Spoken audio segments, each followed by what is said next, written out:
أعوذ بالله من الشيطان الرجيم. بسم الله الرحمن الرحيم. الحمد لله رب العالمين والصلاة والسلام على أشرف الأنبياء والمرسلين نبينا محمد وعلى آله وصحبه أجمعين. سبحانك لا علم لنا إلا ما علمتنا إنك أنت العليم الحكيم. قال رب اشرح لي صدري ويسر لي أمري واحلل عقدة من لساني يفقهوا قولي. أما بعد. Para hadirin hadirat muslimin muslimat, sahabat-sahabat, adik-adik yang dirahmati Allah Subhanahu wa taala. Assalamualaikum warahmatullahi wabarakatuh.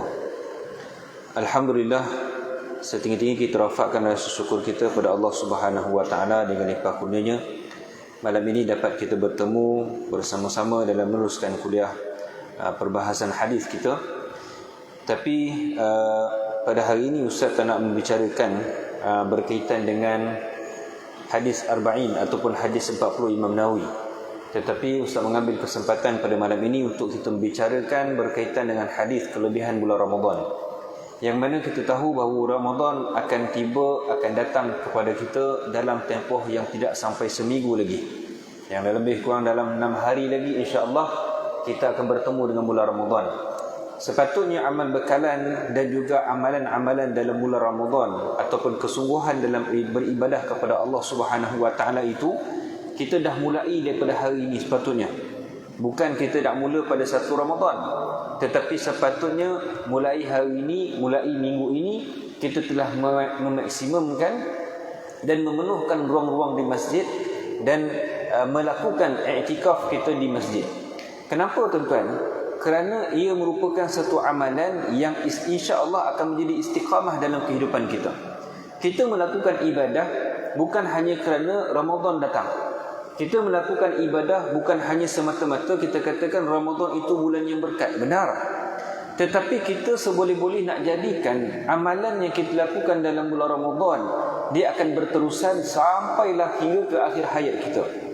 Maka sebab itulah kalau kita lihat, sewajarnya pada malam ini sepatutnya kita hari ini dah memenuhkan ruang-ruang di masjid, menghidupkan malam-malam dengan ihya qiyamul lail kita, dengan beriktikaf di masjid. Kerana insya-Allah kalau perkara itu kita lakukan ketika mana masuknya bulan Ramadan, kita telah menjadi kebiasaan. Tetapi kalaulah pada 1 Ramadan kita datang, kita memenuhkan ruang masjid, sedangkan malam-malam yang sebelum itu kita tidak memenuhkan masjid, percayalah adik-adik yang berjaya sekalian, itulah hanya sekadar pengisian kita. Seterusnya pada malam minggu yang kedua, minggu ketiga, minggu keempat kita akan duduk di asrama kita. Maka sebab itulah tuan-tuan dan puan yang berjaya sekalian, insya-Allah malam ni Ustaz akan ceritakan serba sedikit berkaitan dengan hadis kelebihan bulan Ramadan, bersesuaian dengan perbahasan kita pada malam ini yang sepatutnya kita ceritakan berkaitan dengan hadis, tetapi Ustaz ubah sedikit, iaitu kita larikan sikit kepada perbahasan kelebihan dalam bulan Ramadan. Ada satu hadis daripada sahabat Nabi mengatakan bahawa ja'a rajulani minal Yaman ila Nabi sallallahu alaihi wasallam. Datanglah 2 orang lelaki dari Yaman datang bertemu dengan Nabi sallallahu alaihi wasallam. Dan dia katakan wa aslama baina yadayhi ma'an, dan dia ni masuk Islam kedua-duanya bersama dengan Nabi sallallahu alaihi wasallam. Wa kana ahaduhuma ashaddan ijtihadan min al-akhar fil ibadah. Dan salah seorang di antara 2 orang ini orang yang paling hebat, paling kuat berjihad fi sabilillah, kuatnya beribadah kepada Allah Subhanahu wa taala. Contohlah si A dan si B. Si A masuk Islam, si B masuk Islam. Tapi si A ini dia punya jihad fisabilillah, kesungguhan di dalam nak mendapatkan jihad fisabilillah sangat dahsyat berbanding seorang lelaki yang lain lagi. Yang si B ini dia hanya memfokuskan dalam beribadah, berselawat, bersolat dan sebagainya. Maka dikatakan wa ghazza ma'an nabi sallallahu alaihi wasallam fastashhid. Maka mereka itu dia pergi berperang bersama dengan Nabi sallallahu alaihi wasallam, maka si A ini mendapat syahid di jalan Allah Subhanahu wa taala. Maknanya dia terbunuh. Maka dikatakan summa makathal akhar ba'da sana summa mata. Maka 2 orang ini dia pergi berperang bersama dengan Nabi, yang si A ini meninggal, dia syahid. Tinggallah seorang si B ini dia tinggal selama setahun, selepas setahun dia baru meninggal. Kemudian dikatakan Fara'at Talhah bin Ubaidillah. Di hadis ini diriwayatkan oleh Talhah bin Ubaidillah. Dia kata maka Talhah bin Ubaidillah bermimpi fi manamihi annahu 'inda babil jannah. Maka Talhah bin Ubaidillah ni pada malam ketika itu dia bermimpi yang mana dia katakan dia berada di hadapan pintu syurga wa idza rajalani hunaka, dan ketika itu ada dua orang lelaki yang si A dan si B ni berada di tepi pintu syurga bersama-sama dengan Talhah bin Ubaidillah. Faja'a malakun wa amara alladhi tufiya hadithan bi ay yadkhulil jannah. Dan ketika itu datanglah malaikat ke pintu syurga. Lalu dia mengatakan kepada si B ni, siapa si B? Orang yang mati setahun setelah itu, yang dia tak mati syahid di jalan Allah Subhanahu wa taala, yang dia tak mati syahid dalam peperangan. Lalu ketika itu malaikat katakan, masuklah engkau ke dalam syurga Allah Taala.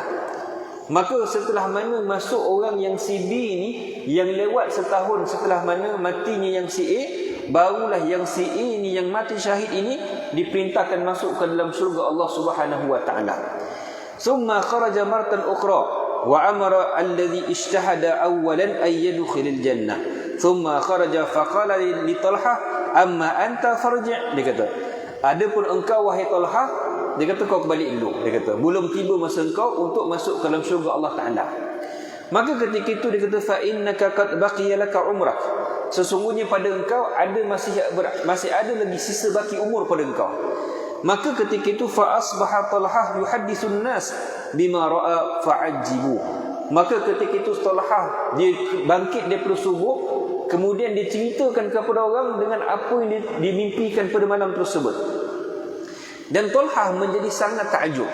Bagi Talhah, kenapa orang yang mati syahid dia tak masuk syurga pertama? Kenapa orang yang mati setelah mana setahun baru masuk ke dalam syurga, kemudian barulah orang yang mati syahid masuk ke dalam syurga? Maka cerita tersebut sampailah dan tersebarlah kepada Nabi SAW. Lalu Nabi katakan, min ay syai'in tu'jabun.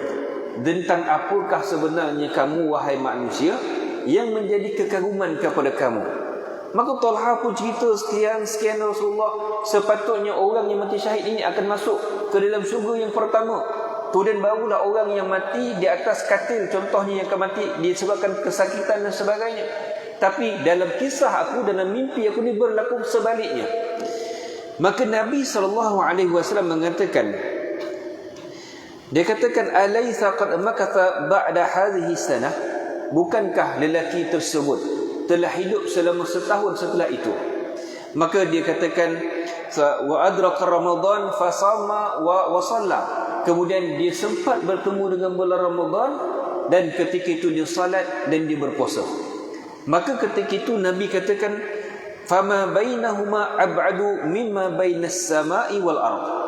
Nabi SAW kata pada Nabi kata, orang yang sempat bertemu dengan bulan Ramadan dengan orang yang tak sempat bertemu dengan bulan Ramadan, ganjaran dia seperti mana langit dengan bumi. Tuan-tuan dan puan kita sekalian, imam baca doa apa? Allahumma barik lana fi Sya'ban wa ballighna Ramadan. Hajat kita apa dia? Hajat kita tahun ini agar kita bertemu dengan bulan Ramadan. Kenapa tuan-tuan? Kerana Allah Azza wa Jalla berikan ganjaran berlipat kali ganda kepada orang yang sempat bertemu dengan bulan Ramadan. Dan bayangkan bagaimana ganjaran yang Allah Subhanahu wa taala berikan kepada kita seandainya kita bertemu dengan bulan Ramadan dan kita beribadah dalam bulan Ramadan dan kita berpuasa dalam bulan Ramadan. Ganjarannya Nabi katakan seperti mana langit dengan bumi orang yang tak sempat bertemu dengan bulan Ramadan. Maka sebab itu tuan-tuan, kita lihat dalam bulan masuk saja bulan Rajab, kita dengar kebanyak kematian berlaku dalam bulan Rajab. Masuk bulan Sya'ban, kita dengar banyak berlaku kematian dalam bulan Sya'ban. Tetapi adik-adik, kita perlu tahu bahawa bagaimana salafun salih, orang-orang salih yang terdahulu, mereka diminta pada Allah Subhanahu wa taala 6 bulan sebelum kedatangan Ramadan itu mereka minta pada Allah Azza wa Jalla, Allahumma ballighna Ramadan. Ya Allah, sampaikanlah kami dalam bulan Ramadan. Kenapa Dedik? Kerana mereka tahu fadilat, kerana mereka tahu ganjaran yang Allah berikan kepada mereka seandainya mereka bertemu dengan bulan Ramadan. Mereka tahu bahawa ganjaran yang Allah berikan dalam bulan Ramadan itu tidak pernah ada batasan, tidak ada pernah limit di dalam pahala yang Allah berikan kepada seseorang yang berpuasa dan salat dan beribadah dalam bulan Ramadan. Maka sebab itu salafun salih, orang soleh terdahulu tuan-tuan, habis saja Ramadan tuan-tuan, mereka terus minta pada Allah Azza wa Jalla, ya Allah, terimalah segala amal ibadah yang kami lakukan di dalam bulan Ramadan. 6 bulan adik-adik dan sekalian, 6 bulan setelah Ramadan, mereka minta pada Allah Azza wa Jalla agar setiap amalan dan pahala dan puasa yang mereka lakukan dalam bulan Ramadan diterima oleh Allah Subhanahu wa taala. Dan 6 bulan sebelum kedatangan Ramadan, mereka dah mula minta pada Allah Azza wa Jalla, Allahumma ballighna Ramadan, Allahumma ballighna Ramadan, Allahumma ballighna Ramadan. Maka sebab itu kalau kita lihat, Allah Azza wa Jalla menyatakan dalam satu ayat, Allah kata apa? Ya ayyuhalladzina amanu kutiba alaikumusyamu kama kutiba alal ladzina min qablikum la'allakum tattaqun.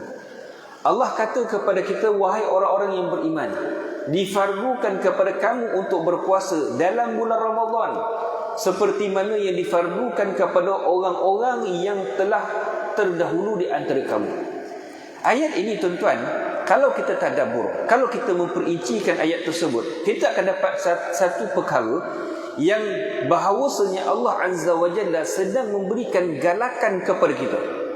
Contoh kita katakan ini, ada seorang anak lah, ada seorang budak yang mana diri sekolah. Bila sekolah dia periksa, dia katakan dia dapat matematik, contoh markah matematik. Bila ayah tanya berapa kau dapat, 70 markah ayah, dia kata. Ayah ni dia cikgu matematik. Kalau dia cikgu matematik, dia tengok anak dia tak boleh skor sampai 80, 90, ayah boleh jadi marah. Tapi sebelum itu anak tersebut katakan, ya ayah kejap, saya dapat 70 ayah. Tetapi orang yang kawan-kawan saya yang lain, ada yang 60, ada yang 50, ada yang 69.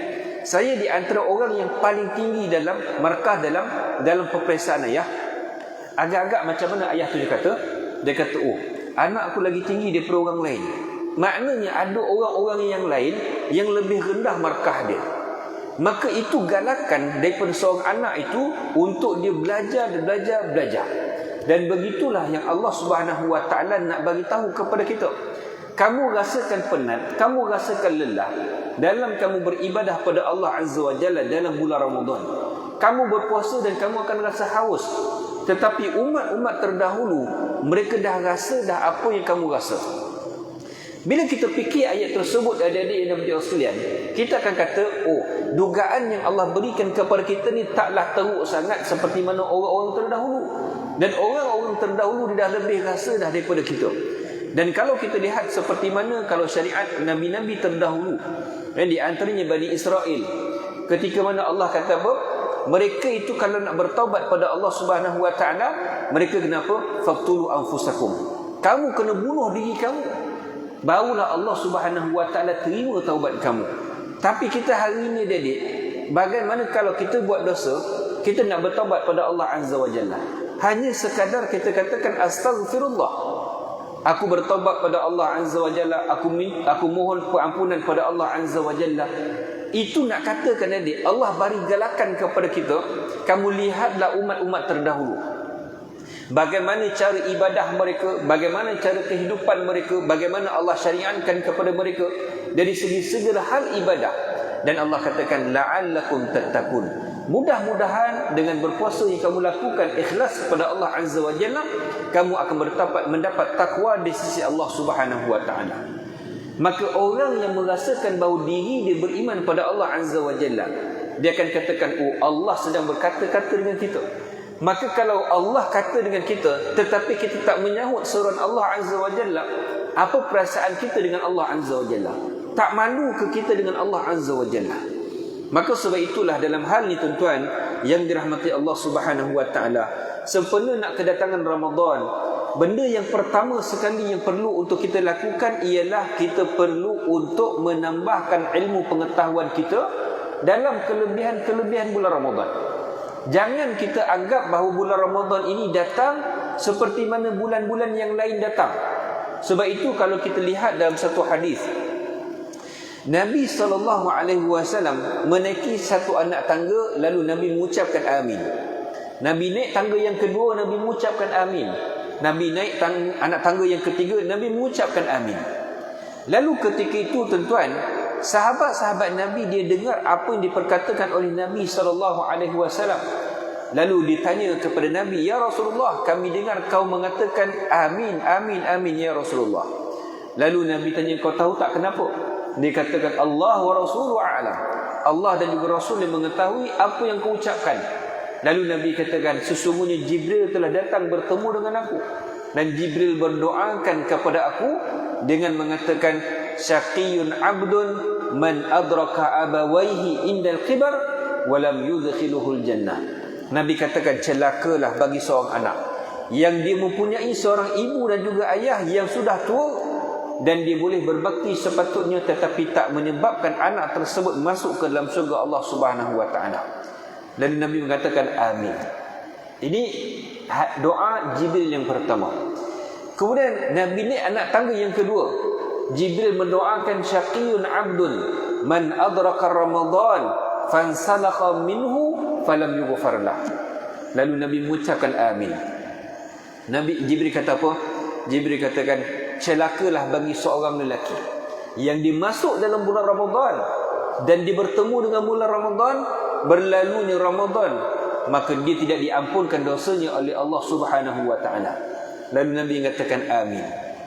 Dan Nabi mengaminkan doa yang ketiga, iaitu doa Jibril mengatakan syaqiyun abdun, celakalah bagi seorang lelaki ini yang bila disebut nama kau di hadapannya falam yusalli alaik, tetapi dia tidak berselawat kepada kamu, maka Nabi mengucapkan amin. Ada dia yang dirahmati Allah Subhanahu wa taala, tiga doa ini adik adalah doa yang sangat-sangat hebat, didoakan oleh Jibril dan diaminkan oleh Nabi SAW. Kalaulah doa tersebut kita tak anggap doa ini adalah doa yang paling hebat, siapakah makhluk yang paling mulia yang boleh mendoakan doa tersebut? Tak ada. Jibril alaihissalam ialah makhluk yang paling hampir dengan Allah Azza wa Jalla, yang tugas dia ialah menyampaikan wahyu, yang menyampaikan risalah Al-Quran, yang sentiasa mulazamah dengan Nabi SAW. Dan Nabi SAW adalah orang yang sentiasa mulazamah dengan Jibril, bertemu dengan Allah Azza wa Jalla, mendapat wahyu daripada Allah Azza wa Jalla, dan dia mengaminkan doa Jibril alaihissalam. Tiga doa ini adalah doa yang paling perlu untuk kita jaga agar kita tak termasuk dalam ketiga-tiga kategori ini. Yang pertama adalah orang yang derhaka kepada kedua bapa. Orang yang ada mak dan ayah mereka, tetapi mereka tak nak untuk berbakti kepada mak dan ayah mereka. Ketika itu kalau kita lihat di bawah telapak kaki mereka ini adanya syurga Allah Azza wa Jalla. Dengan kita berbakti kepada mereka itu, kita mampu memasukkan diri kita ke dalam syurga Allah Azza wa Jalla. Ada seorang pemuda, dia bertemu dengan Nabi SAW. Dia kata, ya Rasulullah, aku minta izin kepada engkau ya Rasulullah, aku nak pergi berperang bersama engkau ya Rasulullah. Maka ketika itu adik-adik, Nabi tanya kepada pemuda tadi, ahayyun walidak, mak dan ayah kau masih hidup? Maka sahabat ni katakan, na'am ya Rasulullah, mak ayahku masih hidup lagi ya Rasulullah, ataupun mak aku masih hidup. Nabi katakan, irzam rijlaiha fatamal jannah. Nabi kata apa? Kau balik, kau berbakti kepada mereka, kau duduk di bawah telapak kaki mereka, fatamal jannah, kau akan dapat syurga Allah Azza wa Jalla. Tak perlu engkau pergi berperang fisabilillah tetapi engkau tak betul niat engkau. Itu yang Nabi nak kata. Engkau pergi berperang fisabilillah tetapi dengan harapan bila engkau mati syahid, engkau akan disebut-sebut namanya di sisi manusia, maka syahid mereka tak ada nilai di sisi Allah Ta'ala. Berbanding kita berbakti kepada mak dan ayah kita, adik-adik yang dirahmati Allah sekalian, ketika mana kita berbakti kepada mereka, kita duduk berhampiran dengan mereka, kita lunaskan kehendak-kehendak mereka, adik-adik, Adakah nilai ikhlas itu ada? Pasti ada adik-adik. Kita nak sombong dengan siapa? Kita nak riak kepada siapa? Kita hanya berbakti dengan mak ayah kita dalam rumah. Ketika mana mak kita sakit kaki, kita katakan, mak, boleh tak saya nak pijit kaki mak? Mak kita dia pasti akan hulurkan. Dia kata, tolonglah pijit sikit. Kita pijit kaki mak kita tu adik, itu dah pahala yang Allah berikan kepada kita. Keberkatan yang Allah akan berikan kepada kita. Jangan kita sia-siakan perkara tersebut. Ketika mana mak kita nak minta tolong, kita tolong mereka adik. Itu adalah doa yang paling mustajab di sisi Allah Subhanahu wa taala. Doa ibu bapa takkan pernah ada hijab di sisi Allah Azza wa Jalla. Maka sebab itu adik-adik, kesempatan yang ada adik-adik, berbaktilah kepada mereka. Selagi mana mereka itu ada di atas muka bumi Allah Ta'ala ni adik-adik, berbaktilah kepada mereka. Kita nak periksa adik-adik, jangan kita call awet kita yang ni B nak periksa ni yang kan. Contoh, biasalah hidup di kampus kan, B dengan Anja kan, tu standard. Ni B nak periksa ni, Anja tolong doakan B. Tak payah adik-adik bazir, bazir kredit, buang masa dan sebagainya. Doalah, minta, mak saya nak periksa besok pagi mak, tolong doakan saya, minta mudah-mudahan Allah terangkan hati saya. Adik-adik, percayalah, dengan doa mak dan ayah adik-adik, Allah akan makbulkan. Satu kisah adik-adik diceritakan oleh guru kami. Kisah ni berlaku di Afrika. Kisah ni berlaku di Afrika ataupun di Somalia. Yang mana wanita ni, muslimat ni, dia besok pagi dia periksa. Tetapi disebabkan dia ni terpaksa menjaga mak dia yang dalam keadaan lumpuh, dalam keadaan stroke. Dia kata, aku tak boleh nak ready langsung. Nak kaji, ulang kaji memang tak ada masa. Sekejap mak aku minta makan, aku terpaksa suapkan makan. Sekejap mak aku minum, aku terpaksa suapkan mak aku minum. Kang nak pergi basuh baju lagi, nak pergi keringkan baju, nak kena sidai baju, nak kena lipat baju, nak kena muk tanah rumah dan sebagainya. Maka besok pagi datang adik-adik, dia masuk dalam dewan peperiksaan tanpa sebarang persediaan langsung. Tanpa ada sebarang persediaan langsung. Maka ketika mana dia masuk, mungkin Ustaz dah cerita kepada tuan-tuan, mungkin dah ada yang dah dengar kisah ni.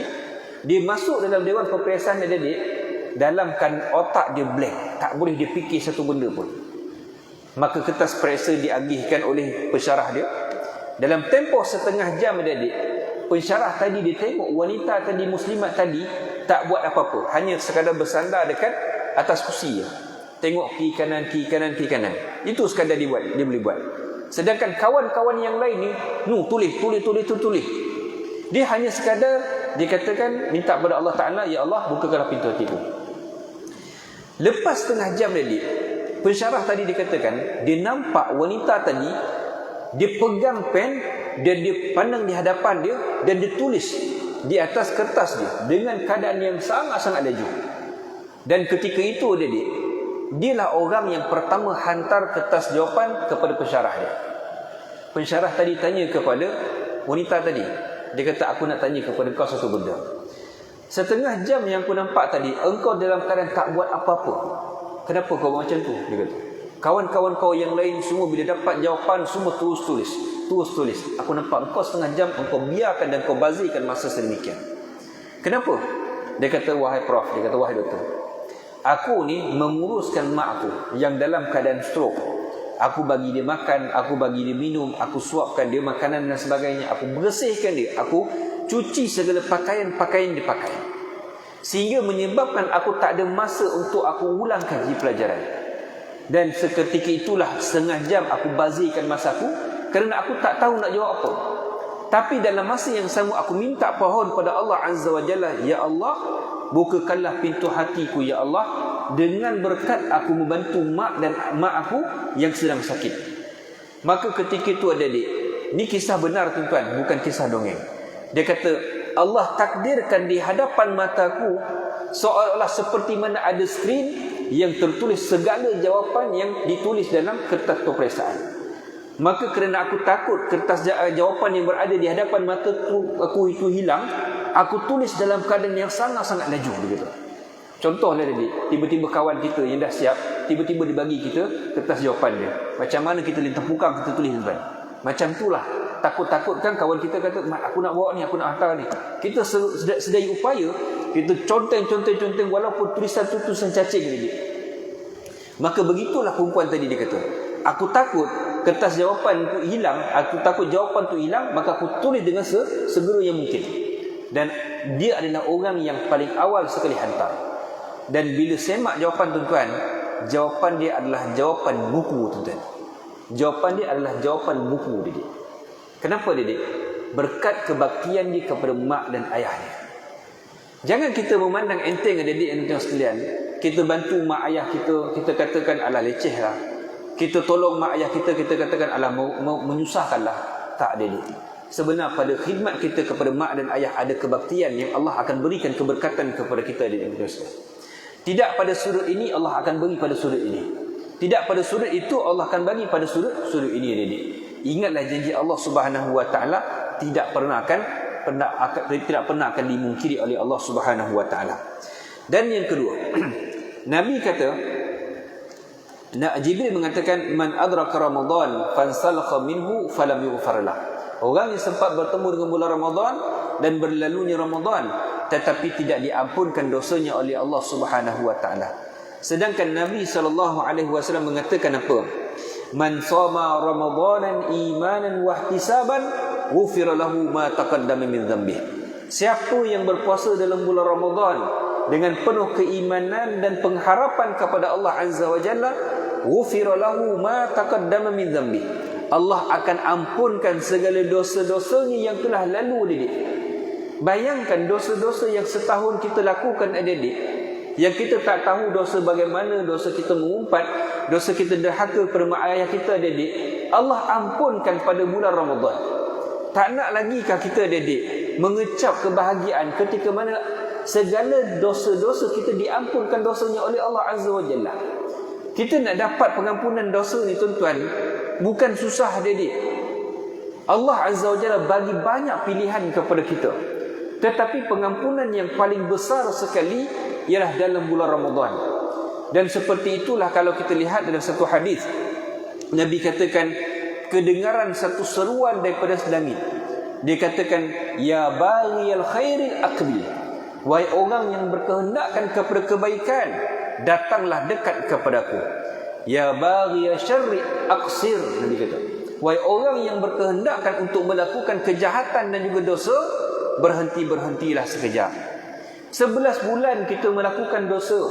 Apakah satu bulan itu kita tidak boleh berhenti? Apakah satu bulan itu kita tidak boleh memfokuskan untuk kita beribadah kepada Allah Azza wa Jalla? Kita fokuskan diri kita, ya Allah, aku nak mengharapkan keampunan kepadamu ya Allah, dalam tempoh sebulan saja tuan-tuan. Maka ketika itulah dikatakan, ya baghiya syarri aqsir. Wahai orang yang nak melakukan dosa, dah berhentilah. Kenapa Allah katakan sesungguhnya walillahil utaqa'u minan nar? Sesungguhnya bagi Allah Azza wa Jalla itu ada nama-nama yang Allah akan bebaskan daripada neraka Allah Azza wa Jalla. Wa fi dzalika fi kulli lailatin min Ramadan. Nabi katakan, bukan hanya satu malam Allah akan lepaskan hamba-hamba yang terpilih untuk bebas daripada neraka Allah Azza wa Jalla, tetapi dalam malam-malam di dalam bulan Ramadan Allah dah listkan, ini hamba-Ku akan bebas daripada neraka Allah Azza wa Jalla. Ini hamba-Ku ini akan bebas daripada neraka Allah Azza wa Jalla. Tak nak ke adik-adik yang dirahmati Allah sekalian, kita rebut peluang tersebut? Kalaulah andai kata adik-adik, sebab itu Allah kata apa? Ya ayyuhallazina amanu. Wahai orang-orang yang beriman. Kenapa iman adik-adik? Kerana benda iman ni benda yang tak nampak. Kalaulah benda iman tu kita boleh nampak adik-adik, setiap kali kita buat solat, kita selak kapet tikar kita ada RM100. Sekali kita solat, kita selak kita punya kapet, kita nampak ada RM10, ada RM100. Pasti ustaz rasa tuan-tuan malam ni penuh sampai ke jalan tar adik-adik. Confirm kan? Dan bahkan bukan sekadar hari ni malam ni, masuk saja dalam kampus UTM adik-adik, tak ada seorang pun yang sembahyang dekat asrama adik-adik. Semua turun dekat masjid. Kenapa? Diberikan ganjaran siapa yang solat, pasti habis bagi salam saja, bawah kapet tikar dia tu ada RM100. Confirm adik-adik. Dan bahkan percayalah, sampai berlawan-lawan, bergaduh-gaduh, bersiku-siku dekat pintu masuk adik-adik. Jadi Allah katakan perkara tersebut adalah tanda keimanan kita pada Allah Azza wa Jalla. Orang yang beriman, dia bukan hanya sekadar mengharapkan balasan daripada Allah Azza wa Jalla, tetapi dia mengharapkan redha Allah Azza wa Jalla dan mengharapkan pembebasan daripada neraka Allah Azza wa Jalla. Maka sebab itu Allah seru orang yang beriman kepada Allah Azza wa Jalla. Allah kata, ya ayyuhalladzina amanu, wahai orang-orang yang beriman, kutiba alaikumus-siyamu kama kutiba alal ladzina min qablikum la'allakum tattaqun. Wahai orang-orang yang beriman, Allah seru orang beriman, Allah tak seru orang Islam. Kenapa? Tak semuanya orang Islam itu adalah orang yang beriman. Dan tetapi orang yang beriman itu confirm dia adalah orang yang Islam. Sebab itu kita kata, kita tengok ada orang pakai kopiah, kan? Ada orang pakai kopiah tapi pergi main tikam ekor, kan? Ada pakai songkok, pakai baju Melayu, nama Islam. Tapi habis saja jalan beraya ke rumah kawan-kawan, pergi main tikam ekor, kan? Ada. Jadi sebab itu kita katakan tidak semua orang Islam itu orang beriman, tetapi pasti orang yang beriman itu adalah orang Islam. Maka setelah itu tuan-tuan, kita lihat di antara hadis fadilat bulan Ramadan, dia katakan Ramadan adalah bulan yang Allah Subhanahu wa taala buka pintu syurga Allah Azza wa Jalla. Nabi katakan, hadza syahrul Ramadan ja'akum tuftahu fihi abwabul jannah wa tughliqu fihi abwabun nar wa tursilu fihi syayatin. Nabi mengatakan bahawa hadza syahrul Ramadan, itu adalah bulan Ramadan. Ini adalah bulan Ramadan yang mana padanya datang kepada kamu tuftahu fihi abwabul jannah, Allah akan buka pintu syurga Allah Azza wa Jalla.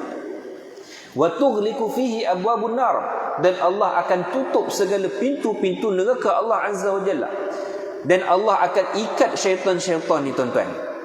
Daripada penafsiran hadis ni tuan-tuan, Nabi nak bagi tahu kepada kita tentang satu fadilat. Yang masuk saja bulan Ramadan, pasti orang akan melakukan kebaikan semaksimum yang mungkin. Contoh kita katakan adik, pernah tak kita merasai masuk saja bulan Ramadan, satu Ramadan, kita puasa bila jadi tahun ni? Kita puasa satu Ramadan, betul? Kan satu Ramadan kan? Bukan dua Ramadan, satu Ramadan kita berpuasa. Baik. Masuk saja satu Ramadan. Malamnya lepas maghrib, kita akan tengok bagaimana meriahnya masjid-masjid daripada orang yang digelar sebagai ahli Jumatan. Maksud ahli Jumatan ni apa? Orang yang datang seminggu sekali. Yang datang seminggu sekali, hari Jumaat saja. Hari-hari yang lain dia tak datang dah. Hari Jumaat confirm muka dia akan ada. Dekat tepi tembok tu lah muka dia ada. Dan pada malam tersebut, dia akan datang membawa anak-anak dia, bersiap dengan samping, siap dengan jubah yang baru gosok, kan, dengan kopiah baru lagi, datang di masjid pada malam satu Ramadan. Kenapa Dedik? Semangat. Kerana Allah Azza wa Jalla janji pada malam tersebut adalah malam yang Allah penuhkan cahaya dunia ini dengan nur, dengan kebaikan yang Allah berikan kepada orang yang beribadah dalam bulan Ramadan. Tu. Nak kata apa tu? Nak katakan bahawa confirm dalam bulan Ramadan orang yang tak selalu datang masjid pasti akan datang masjid.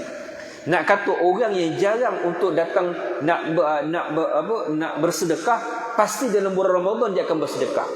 Orang yang sejarang membaca Al-Quran, dalam bulan Ramadan dia akan banyak baca Al-Quran. Kenapa Dedik? Bukan kerana syaitan tu dah ikat, tak. Orang ni tuan-tuan, syaitan kena ikat ke tak ikat ke Dedik, kalau memang hati dia tak nak, tetap dia tak nak. Kita tengok Dedik bulan Ramadan, kita katakan, oh syaitan kena ikat Tapi tengok banyak juga orang bukan Islam pergi main judi, kan? Kalau masuk bulan Ramadan, syaitan kena ikat, confirm dah yang bukan Islam pun tak main judi. Sebab apa? Syaitan kena ikat, kan? Kita tanya keracong, Cong, asal lu tak main judi? Wah, ini bulan ni syaitan kena ikat dia kata. Tak juga, dia main juga judi.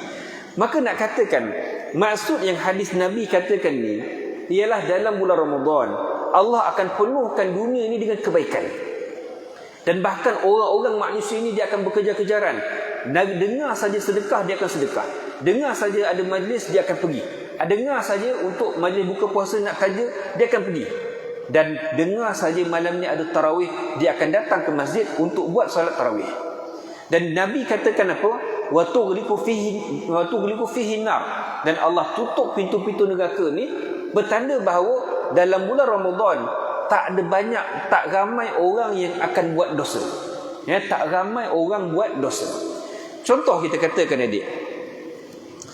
Sebab itu Allah katakan dalam satu hadis qudsi, Allah kata, kullu amali bani adam lahu illa siyam. Setiap amalan anak Adam adalah untuk dia. Ya, solat kita, zakat kita, haji kita, semua untuk kita. Dan Allah katakan illa siyam, melainkan dan kecuali berpuasa. Fa innahu li wa ana ajzi bih. Sesungguhnya puasa itu adalah untuk aku, dan ganjaran itu terpulang kepada aku, berapa aku nak bagi. Dan Allah katakan yad'u ta'amahu wa syarabahu wa syahwatahu li ajli. Allah kata ditinggalkan makan dia, ditinggalkan minuman dia, dan ditinggalkan syahwat dia untuk aku. Ada dia, kalaulah kita pergi dekat kedai kopi, ada dia, kedai makan. Kadang-kadang kita tengok kedai makan tutup sampai ke bawah, tengok canvas, pakai canvas kan. Tapi ada kaki-kaki dekat bawah canvas tersebut. Nak kata apa didik? Nak katakan orang tengah mula kan. Kedai tutup, canvas tutup sampai ke bawah, tapi kita tengok ada bau asap rokok. Confirm memang orang dalam tu tak makan, orang dalam tu tak puasa. Tapi kalau kita join, kita boleh join tak? Boleh kita join. Kita boleh makan, boleh kita makan. Kita kata tumpah makannya tak ada masalah. Memang orang tersebut mengalu-alukan, ahlan wa sahlan, masuk makan sama-sama kami. Kita boleh makan. Tapi disebabkan takwa kita pada Allah Azza wa Jalla, disebabkan kita merasakan bahawa ini bulan Ramadan, kalau aku buat jahat, kalau aku buat maksiat, Allah Azza wa Jalla akan berikan dosa berlipat gali ganda kepada kita. Maka kita tinggalkan perkara-perkara sedemikian. Dalam bulan Ramadan ni adik, siangnya mungkin ada yang kita ni merokok. Kita katakan, Mat, kau boleh tahan merokok? Boleh, tak ada masalah, alhamdulillah kan. Dalam bulan Ramadan kau boleh tahan? Boleh, tak ada masalah, sebulan pun aku boleh tahan. Tapi bila buka puasa, dia berusaha isap rokok kan. Kenapa ni? Aku fail lah, lepas buka puasa aku mesti kena candu sikit kan, tak tahan nak isap rokok. Kita katakan ketika mana dia sedang berpuasa, dia boleh tahan nafsu dia untuk tidak merokok. Dia boleh tahan nafsu dia daripada pandang benda-benda yang tak soleh.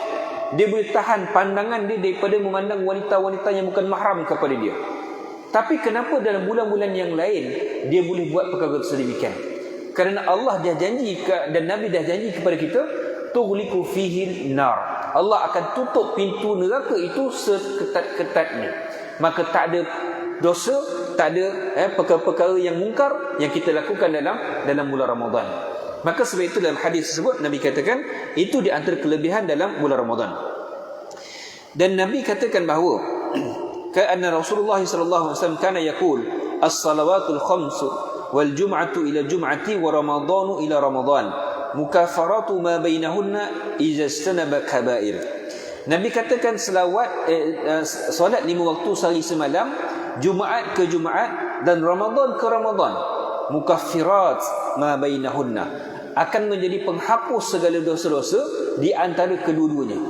Makna tuan-tuan, selagi mana kita tak melakukan dosa besar. Apa dosa besar? Judi, zina, minum arak, derhaka kepada mak dan ayah, mensyirikkan Allah Azza wa Jalla, makan riba dan sebagainya. Selagi mana kita tak melakukan perkara-perkara sedemikian, selagi itulah Allah Subhanahu wa taala akan mengampunkan segala dosa-dosa kita.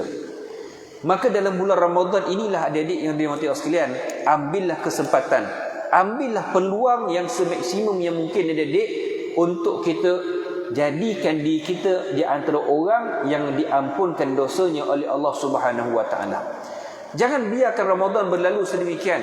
Jangan kita biarkan Ramadan biarlah macam biasa, tahun depan kita bertemu lagi. Tak, adik-adik. Kenapa adik? Kerana umur kita tak tahu bila akan datangnya. Kita tak tahu Ramadan akan datang kita bertemu lagi ataupun tidak.